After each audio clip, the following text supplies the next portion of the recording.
वामपंथी उग्रवाद अभी अभी किसी ने भाषण किया कि राजनीतिक समस्या है।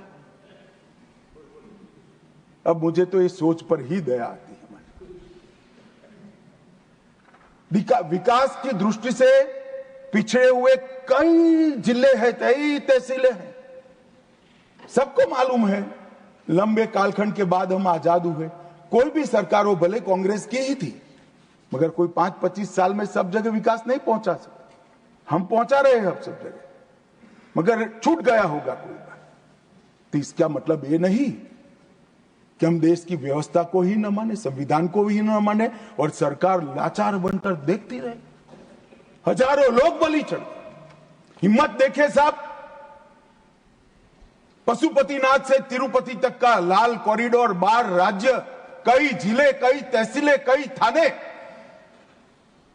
कब्जे कर दिए, पूरी व्यवस्थाएं समाप्त कर, पैरेलल करेंसी चलाई, पैरेलल स्टैंप पेपर चलाए,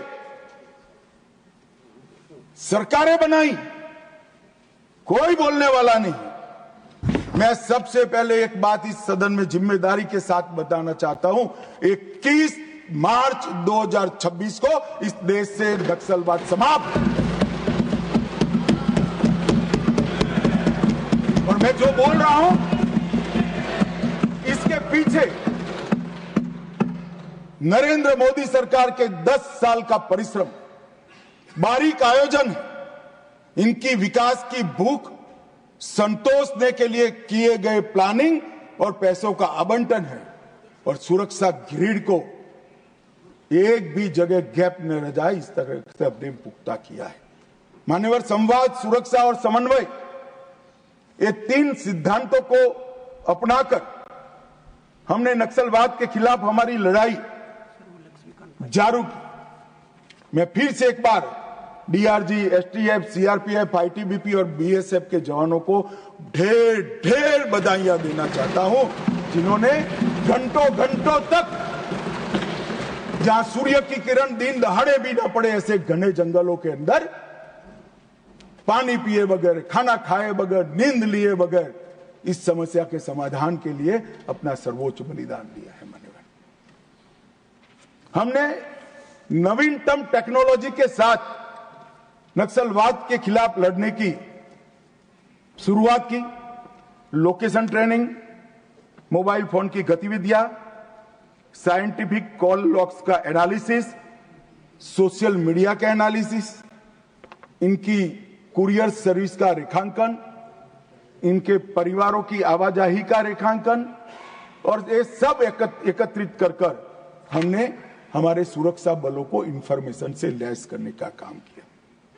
ड्रोन सर्वेलेंस, सैटेलाइट इमेजिंग, ये दोनों का आर्टिफिशियल इंटेलिजेंस के साथ मिलकर सॉल्यूशन निकाला, नतीजे निकाले, और इसके आधारित डेटा एनालिसिस कर हमने सटीक जगहों से हमारे सुरक्षा बलों को लैस किया, जिसके आधार पर उन्होंने काम किया। मान्यवर, इसमें भी मैं कांग्रेस के शासन और हमारे शासन का कंपैरिजन देना चाहता हूं। कोई ऐसा ना समझे कि मैं कांग्रेस का क्यों दे रहा हूं। 10 साल के बाद मेरी जगह कोई और भाजपा का गृह मंत्री आएगा तो आपका नहीं देगा, हमारा और हमारा करेगा। हमारे पहले आप थे, इसलिए आपका कर रहा हूं भैया। 2004 से 14 कांग्रेस की सरकार थी, हिंसक घटनाएं हुई थी 16,463 और 53% इसमें कमी आई। सुरक्षा बल मारे गए थे 1851, अब 10 साल में मारे गए 509, 73% की कमी।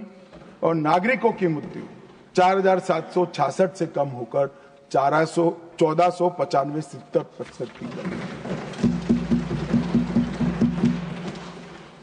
मैं 2 शासन एक ही जगह पे, एक ही कालखंड में अलग अलग विचारधारा के होते हैं तो कैसा परिणाम आता है, इसके नतीजे बताना चाहता हूं। मेरी बात कुछ सदस्यों को ठीक नहीं लगेगी, मगर नक्सल को पॉलिटिकल समस्या समझने वाले शासन जब होता है, तब क्या होता है, और विकास के साथ साथ सुरक्षा की दृढ़ता के साथ काम करने वाला शासन आता है तो क्या होता है। 2023 दिसंबर में छत्तीसगढ़ में शासन बदला, भाजपा की सरकार। इसके बाद मान्यवर एक ही साल में 380 नक्सली मारे गए, इसमें कल के 30 जोड़ना बाकी है। 1045